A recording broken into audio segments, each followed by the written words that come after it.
what's going on, man? What's up, man? Good to see you. Good to see you. Been a minute. Good to see you. Hey, man. How's it going? Good to see you. Long time. Yeah. Welcome. Thanks, man. What you been up to today? Cooking bourbon. Making bourbon. You that? Yeah. Actually. New corn, new batch, new grind. Everything changed up. I know last time we were here, I guess it was a couple months ago, we talked a little bit about how you got into making whiskey, and you know, a lot of people these days like have formal schooling or they've got a bioscience degree or some bullshit like None of that. Like, how'd you get into this, man? I was a chef for 10 years, and as much as I love to cook, it doesn't really pay the bills. I happened to know Lindsay and Elizabeth when we were in Charleston. I was cooking, and they were actually running the banquet section of a hotel. We're all really good friends, and when the distillery came about, the word came up, and you don't say no to that. It's just cooking. I mean, you leave the barley out of that, you're making grits. This started off as a 1,000-pound block of grits this morning at 7 o'clock, and now it's running out a really, really high alcohol beer. There should be 25 or 30 gallons worth of alcohol just in this part, and maybe 25 or 30 in the other mash tank that's getting ready to get pitched in a little while. So this one, you know, as far as it goes, it's not that exciting. It's corn and malt. It's old school whiskey. Like it can be a lot of things. It's exciting to me because I get to drink it later. Yeah. Since you're talking about it changing the flavor each time, so are you you're keeping track of like the batches and the barrels and that kind of stuff? All of that, everything, every part of this, every step to this process has a piece of paperwork so that we can track it. Right. And I think a lot of that came, the government tells you what you need to keep track of. We have to gauge every bit of alcohol that's in this building. This morning there was, let's see, there's 3 pieces of paperwork going on the first. There's a piece of paperwork for every single step. And then after that's all over with, we go back to that chunk of paperwork in the note barrel, and then we get another piece of paperwork. My brain shut off when you started talking about paperwork, man. It's I was not thinking the about best the other part. job and I was just like, nope. It's not the best part of the job, but it gets to be second nature. Like everything you do in here, you write down. I mean, there's... You want to take a look at the line? Over there is fun and relaxing, and doesn't matter how hot it gets, how much stuff you drop on your foot, how much beer goes in your shoe. Like I had a whole shoe full of beer this morning. Right. It's like line cooking. How many times things fall from Yeah. landing on your feet? I You're can- like, I whatever. can deal with that all sleep day. later, right. Bottling is so specific, it made me tear my hair out some days. So that's not even automated. You're No. actually capping, sealing, all that. What is that? That's yep, it's a stainless steel nipple welded onto a, what am I doing, 17 millimeter.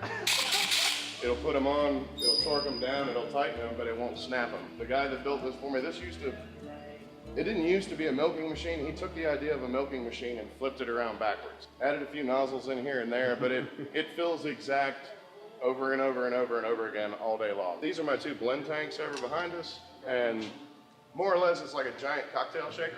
Okay.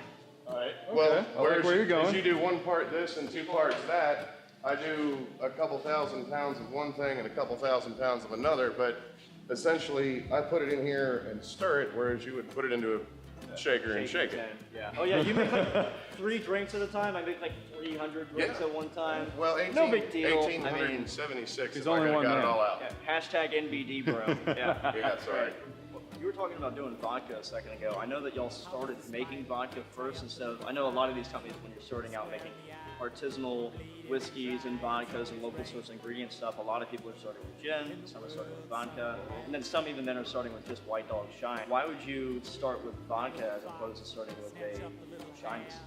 We started, it was 2009, and there was a huge boom in craft vodka. Tito's, all that stuff. Tito was wrecking it. You know, we thought that's what we were going to do too. And you know, like at the time, people would start with vodka because it doesn't need legs like whiskey. Essentially, by the book, pure alcohol cut to 40%. That's vodka. We filter ours, so we clean it up a lot. But you know, Manual filter, like a full filter. yeah, they're over there. Got 'em over here? Yeah. We pack these things with, I think this holds 72 pounds of activated carbon on the big one and 58 on that one. It's made from coconut shells. It's super clear. It's super clean. Wow. It's got more holes for filtration than mostly anything. But yeah, these are the vodka filters, and these are what we think takes it from being just normal vodka to making it something clean and easy to mix and easy to drink. In Kentucky, where they have brick houses, they can do 2 years at the top, 2 years at the bottom, and honestly, if I was to put you on a forklift and just put you up just above this doorway, you'd be able to tell that it's about 20 degrees warmer up there than it is down here. Right? With us, it's warm right now. It'll continue to be warm until probably middle of November. We had a hell of a growing season here. It's a little hotter. Yeah. I mean, I'm totally not perspiring right now. No.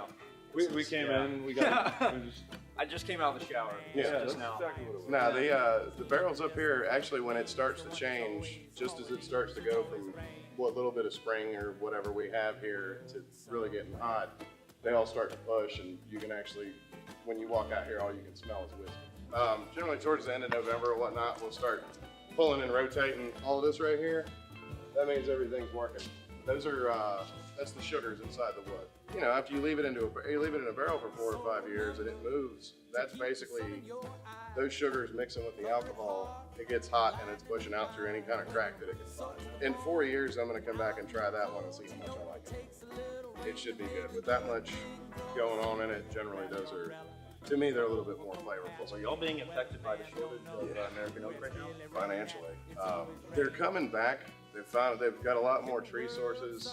When 2009 happened and the housing market kind of crashed, a lot of logging companies either went on to do something else or might have gone under. So there actually is oak, but there wasn't anyone to go get it. Right. You know, the price has gone up. We've got a new barrel cooper that just opened up that was looking for people to do stuff with, and he actually built me some really, really pretty bourbon barrels. When we're storing bourbon and stirring whiskey and things of that nature, I don't need them to be that pretty. Right. I want what's in them to be pretty. Right. I don't care what the outside of it looks like. Yeah. Yeah. Generally, the older the barrel, the more months it's on it, and this and that, like the better what's in it. I don't like to get them too old, but yeah, you just let it. You're open to cougar barrels? Yeah. Sometimes, but And when it really comes down to it, when you're doing an honest job and you're working with your hands and you're putting in sweat, got a new blister this before y'all got here. I mean, just there's nothing to me that's better than working a full day with your hands, like getting cuts on your hands, stains, Yeah. all that, and like putting yourself into something. That's what it's really about. If you're putting yourself into your craft, and you're walking away proud of what you did and making a difference. If it's good at the end of the day, then that's a solid work day. And speaking of being good at the end of the day, I'm thirsty. I am You guys too. ready? I am Yes. too. Cool. Let's do that.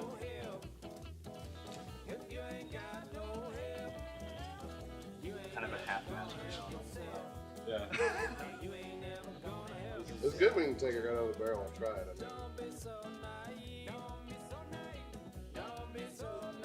mean, I'm not trying to be cheap with it. I'm just not trying to spill it. You know.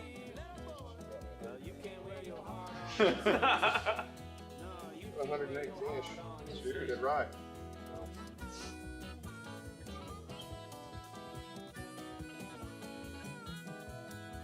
That's almost It is.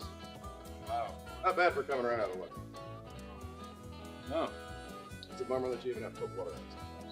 Can I take this barrel home? Can I live here? Can I live here?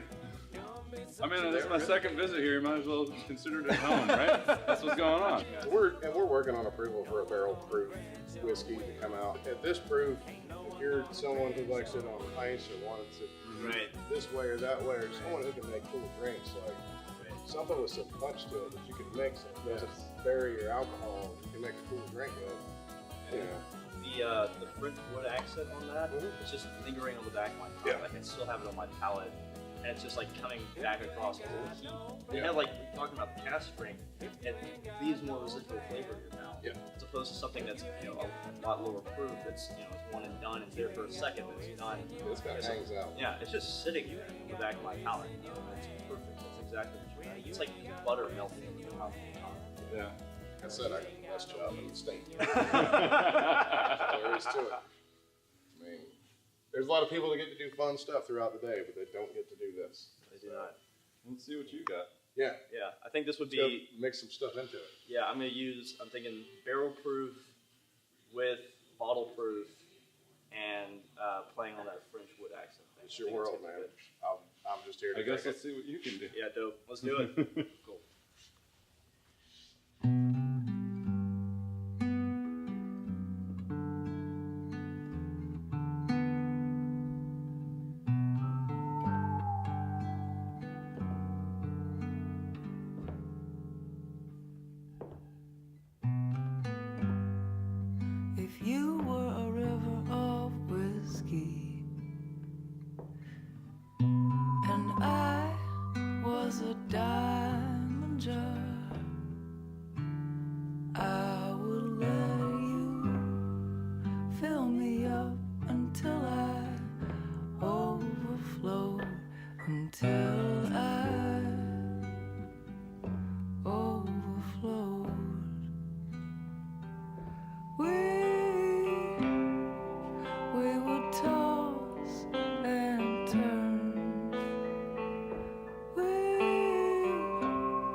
I mean, for a guy who normally just drinks it with an ice cube in it, that's real good. I don't normally funny it up with too much stuff because I don't want to mess it up, so I just throw an ice cube. I can feel my life beating slow. I can feel my life beating low. I can feel your mind. It's right in line with my mind. You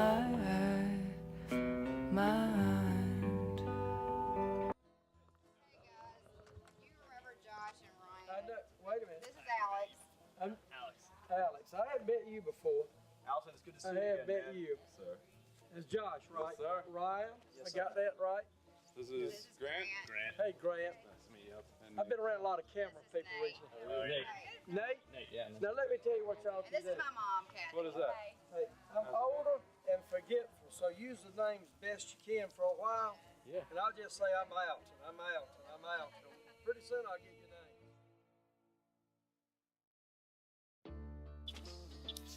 Ready? Oh!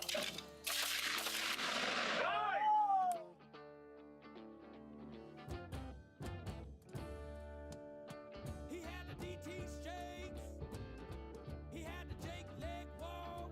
He could beat you like a bullet to the bottom of a bottle by 12:15. I gotta say, man, like this has been such a fun weekend. We started doing this because like we have a passion for this kind of thing, and you know, it's been a great time. It blows my mind just being part of this. Like, you've shown us something that I want to show everyone else. I want to actually have them know about it. And the hospitality and the love that y'all have for your craft and for how you treat the guests is unparalleled. So I gotta personally thank you.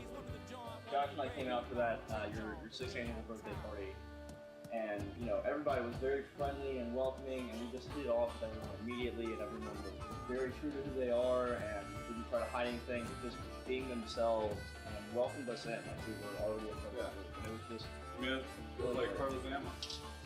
yeah. Good whiskey. That, I appreciate it. Cheers. So that means you're gonna come back to the 7th birthday party, right? Of You course. can't hear this. And, You're coming Yeah, back. I got one question for you. You know, we didn't get to ask you this while we were here the first time. Why in the world did y'all start what you're doing? Why did you name it 15th Colony? And why do you do what you do? we really did start to make because we wanted to make this a good way as a Christmas because it's unique. Can't do it, so we really did get a distiller's license. Can't do all the research, really did 2 years to build a distillery. And how do you make a business successful? Good damn methods. You know, Lindsay and Graham came in, and because I have often said, Graham had too much familiarity with alcohol and the way he gained it. Homestead. But he was not limited by convention or tradition or whatever, and he ended up making some damn good products, and we are continuing to go with it, and we've got a long horizon. We want to do it for a long time. We want to just make great products, and to us, we may have done it for free. We may have done it to be a game to begin with, but the real truth is you want to strive to make great whiskey. And you can't satisfy everybody's standard. I think you've done a really good job. People we hang out with. Yeah. Especially when it's When it's free, they Excuse me, love it. especially when it's free. They love it. And then on the other side, Lynn dug in and learned. I really don't do It's it been anymore. fun. They also have way too much time on that part. Well, The office work is that's a completely different beast. she tried to pull her in, man, and she's just Until they want to open a distillery. Even now, she's on the outskirts of the camera. She won't see anything. Come on. No, you know why she's on. You know why she's on. She does not work. You know why she's on the I outskirts. know that Georgia was the 13th colony in the Union. I figured that was probably why you chose the 13th colony name. Is there any other significance to that, or is it just? that was it. We were the first craft distiller in the state of Georgia. Right.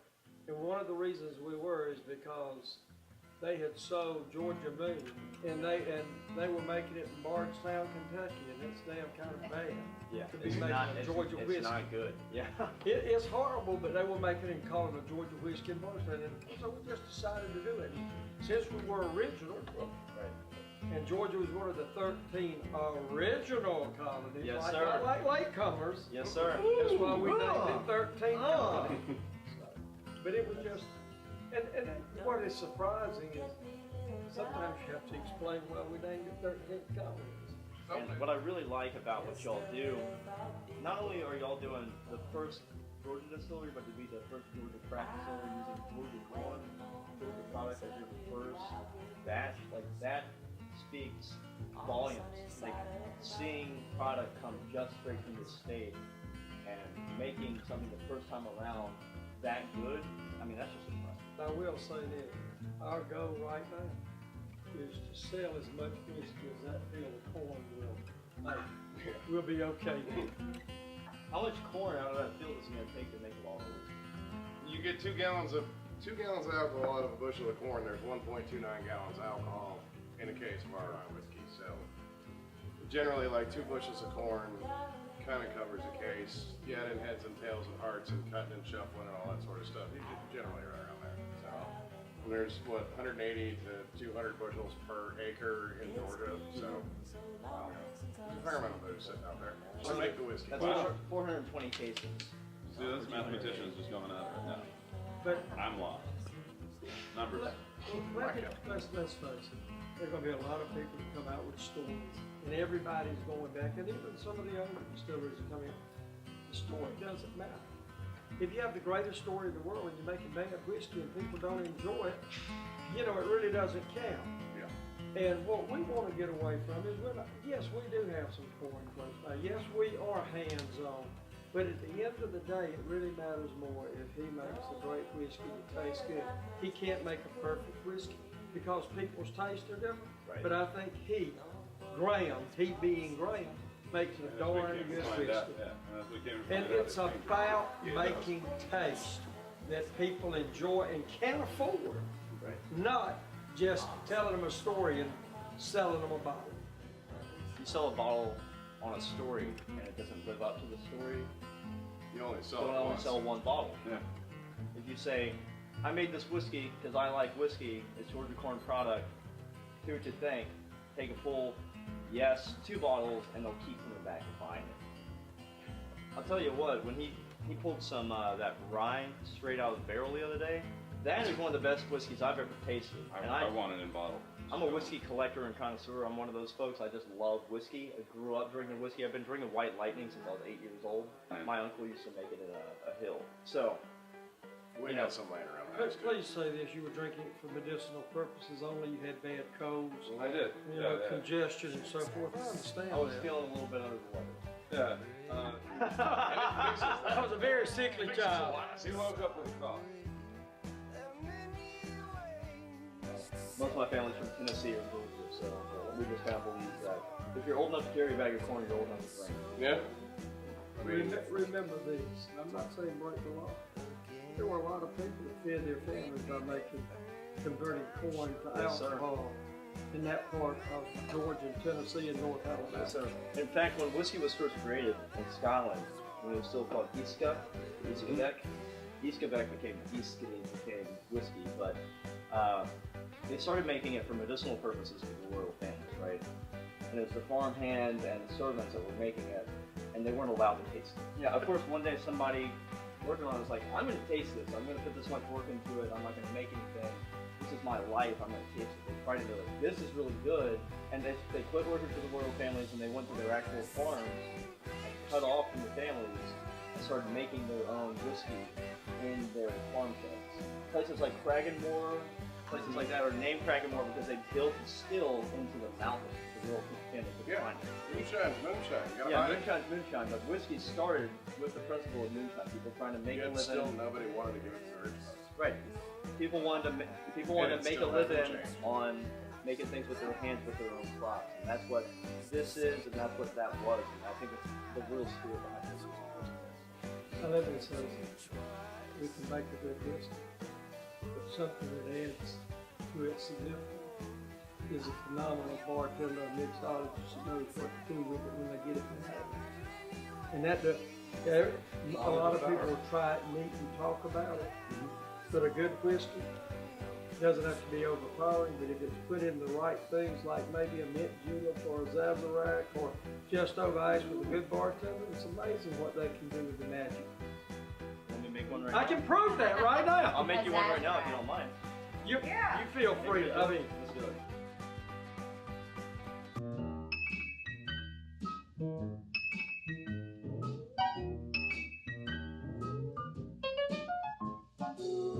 One early morning, as I was walking, I met a woman, started talking. I took her home to get a few nips, but all I had was a mint julep. One mint julep was the cause of it all. I don't remember just how it started, but all I know is we should have parted. I stole a kiss and then another. I didn't mean to take it further. One mint julep was the cause of it all. The lights were burning low there in the parlor, went through the kitchen door. I popped her father, he said, I saw you wet. You kissed my daughter, got to wait right now. Oh, face of slaughter, I didn't know just what I was doing. I had to marry all face ruin. A mint julep, a mint julep, a mint julep, a mint julep. One mint julep was the cause of it all. One mint julep was the cause of it all. yes, a good sip. All I can say is, Graham made a great rye. You improved on it in a great drink. Cheers. All right. I know that y'all's first whiskey was all, it's called Southern Corn whiskey. That's all it was, yeah? Yeah. And it was basically 100% Nashville corn. Pretty close. What made you want to start? Was it like a moonshine inspiration? Because I know it was in a barrel. It was not. Yeah, no, clear. we took care of it like you would a bourbon, but the thing with, like we're in South Georgia, we have corn. Everywhere. Lots of corn. Yeah. Y'all drove down here, you drove through lots of corn. There's corn everywhere you go. Go in the Midwest, then grow a little bit more rye and a little bit more wheat. Like shine, whiskey, all that sort of stuff, it's all regional. And it's what you were growing in your backyard that you could turn into alcohol and go from there. A bushel of corn is worth like $3.50. A bushel of corn makes 2 gallons of alcohol. 2 gallons of pure alcohol worth like 50 or 60 bucks. But yeah, it's just a way of life. I mean, if you grow something that you can turn into alcohol, you gotta fucking do it. It's worth a little bit more what the grain is. And it's cool. I mean, everybody's still size, the still shape changes the flavor, where they distill it changes the flavor, the corn they grew it with changes the flavor, everything changes it. So, yeah, you can grow corn anywhere you want and run it through whatever still you want, but it's never gonna be the same.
rolling and light.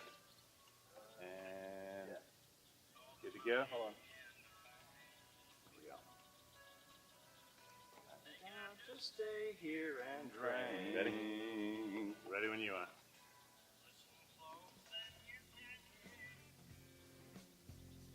So I'm thinking while we're here, and we had some of this beautiful pepper jelly on top of the cream cheese. Oh, that was delicious. So good. Yeah. I think I ate like half a brick already. I'm thinking what would be really good as opposed to doing a fruity punch, as I was kind of planning on earlier, you know? I want to do something using this pepper jelly with your corn whiskey in it, with some good old tomatoes that came straight out of Graham's garden, some basil that came out of Graham's garden. I mean, like, look at this. This is beautifully fresh. It's got the blossom. I like, already sitting got on a chance top. to try the tomatoes. Those look amazing. I'm thinking we're gonna make a plantation punch, vodka, pepper jelly, some vinegar flavors, some tomatoes, some basil, a little bit of Campari for the bitter component, and some wine as opposed to champagne. Sounds like a good end to a long day. A hell of a long day and a good day. I mean, it's been amazing out here. So tomatoes into the shaker to muddle these up. A little bit of ice.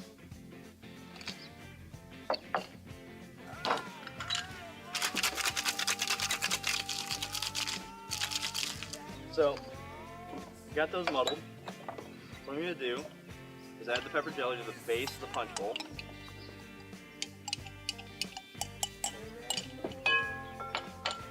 Take this basil.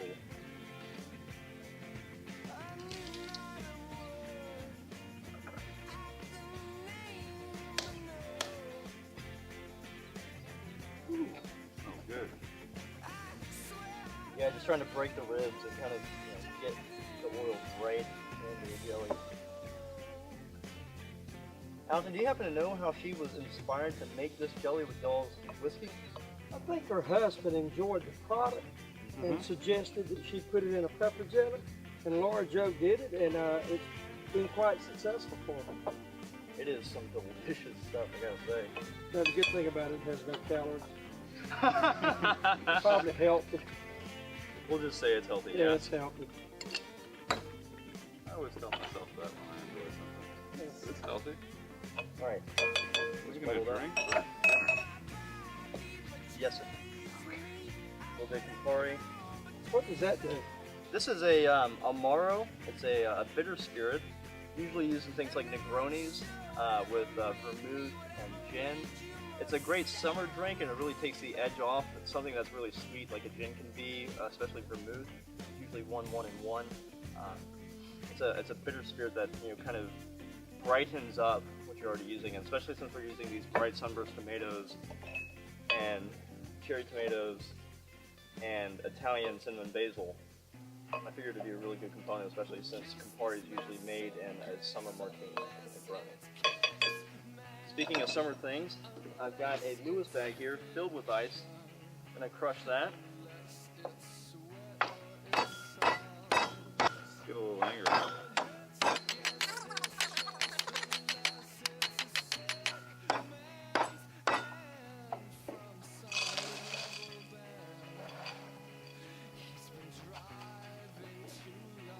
Sitting here in South Georgia in 90-degree weather, that may be the best ingredient in the bowl. I'm thinking so. And we're gonna do some vodka. A little, just a little bit. Wait, hold on. There we go. And for some acidity, I'm thinking a little bit of white wine. Some. Wait.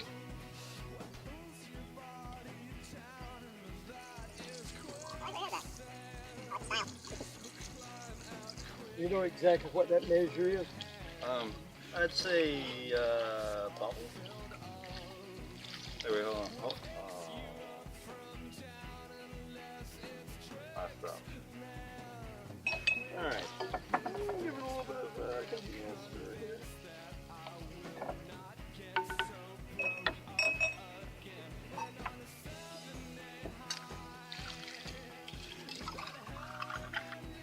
Actually,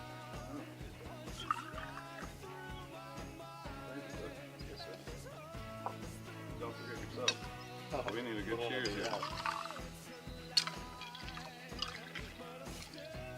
Elton, thanks for the hospitality. Thanks for having us. Thank you for it. I really appreciate it. It was great. To y'all, you did the best. Cheers. Cheers.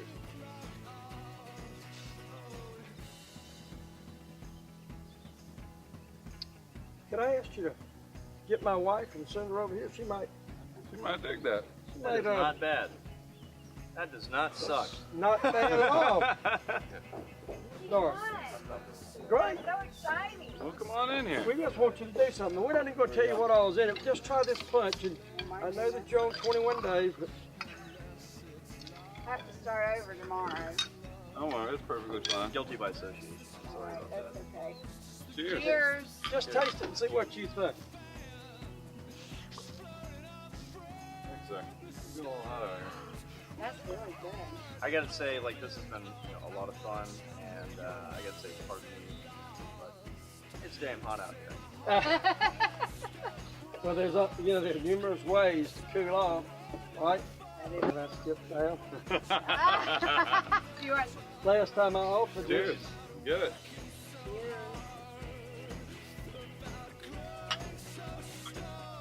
to a healthy lifestyle. That's what I like to call it. Cheers. man.